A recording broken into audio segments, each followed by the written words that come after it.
Alright, so in this video, I'm going to troubleshoot, so to speak, R&M tornado vape devices and how to charge them.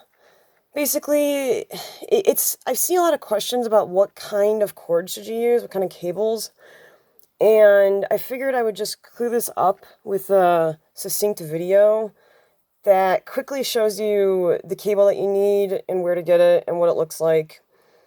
And I have everything opened already right here, and I'm also going to show you what it looks like when it's charging, because I've noticed some people asking that. Some people have some faulty devices, and they're either not showing that they're charging, or they're just not charging, and they can't tell, because they don't know what it's supposed to look like. So, here we go.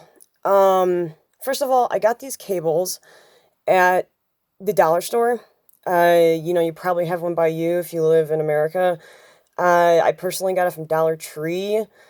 You can probably find them at any dollar store. And there's a few different types, and they kind of have, the ends kind of look the same if you aren't careful and paying attention to details. So let's make sure you get the right type, because, yeah, it can be a little hard to tell. And this is here's the R&M device that I'm using as an example. I bought this for $20-something. Prices may vary. And it's actually empty, mine is, but the charge is not fully charged. So I'm just going to use it as an example to show what it looks like when it's charging.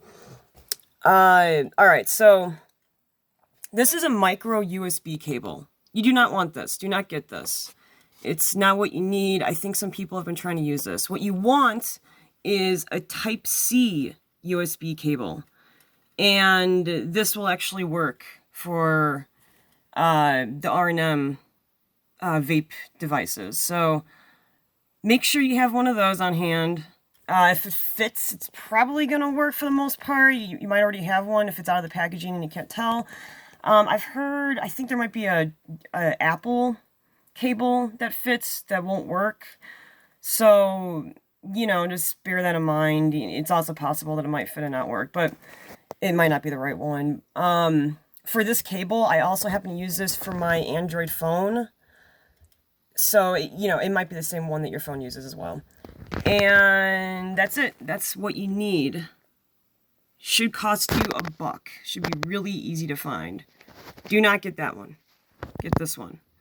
And I'm just going to go ahead and plug in the vape device and show you what it looks like. Alright, so as you can see, when you suck on it, or puff on it, more like, you're not usually just sucking on it like a candy cane, it flashes. And when you plug it in, when you puff on it, it flashes up here. When you plug it in, it flashes on the bottom. And that shows that it's charging. This is working well. And you see how it went off? That's actually because it's fully charged. And it goes off once it's fully charged. And I can grab another one and show you, but I kind of wanted to show you this one because I knew this one was like really close to being full. But yeah, I wanted to show you that once it's fully charged, it doesn't flash blue anymore, so you know it's done. So that's what it looks like. It flashes blue like that, and then it's done. And that should help you get going on that, on charging those. I do want to say a couple things. Sometimes with USB cables and charging different things, you can plug it into something, a USB port, and it doesn't charge, even though that port will work for other things. It's just something I've noticed in life. Like, for instance, let's see if I can show you. I have a wall charger here. I don't know if it's too dark, but I have a wall charger, and that thing will charge my phones, it will charge my vape devices just fine. Some reason when I plug in a PS4 controller, it won't charge it. It just won't. It won't even show that it acknowledges it. So try different things. If it doesn't work on your laptop, computer, console, wall charger, whatever, try different things before you call it a bust, you know, for the vape device. It might not work on one USB port and then on another one it will. So just kind of try different ones just to see. You know, make sure obviously the cord, the cable isn't busted. If it's working for something else, it's obviously working fine. But just make sure that you try different USB ports. I'm sure there's a technical reason as to why sometimes it doesn't work. You know, something, you know, like maybe some devices just need something more flow or whatever. I'm not the most savvy person in the world when it comes to this stuff. I just kind of know what works and what doesn't, and I'm lazy. So when something works, I don't really question why. I just kind of keep doing what works. And like I said, I've had devices not work in some USB ports. I switch it to another one, it works. I stop even thinking about it. So, you know, just try a few different things before you think that the R&M device might be broken or faulty. It's possible that it is. It seems like a couple users have reported faulty ones on this channel.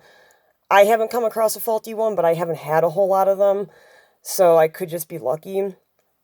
But yeah, that's a couple things to keep in mind when charging these. You know, it's not 100% clear what kind of charger you need. There's probably a sticker somewhere that tells you, but, you know, I remember seeing a sticker on here that was such small print, I couldn't even, like, focus on it. It was giving me a headache. So that's that, and I put this little bear here because he fit in frame, and that's basically all there is to it. All right, see ya.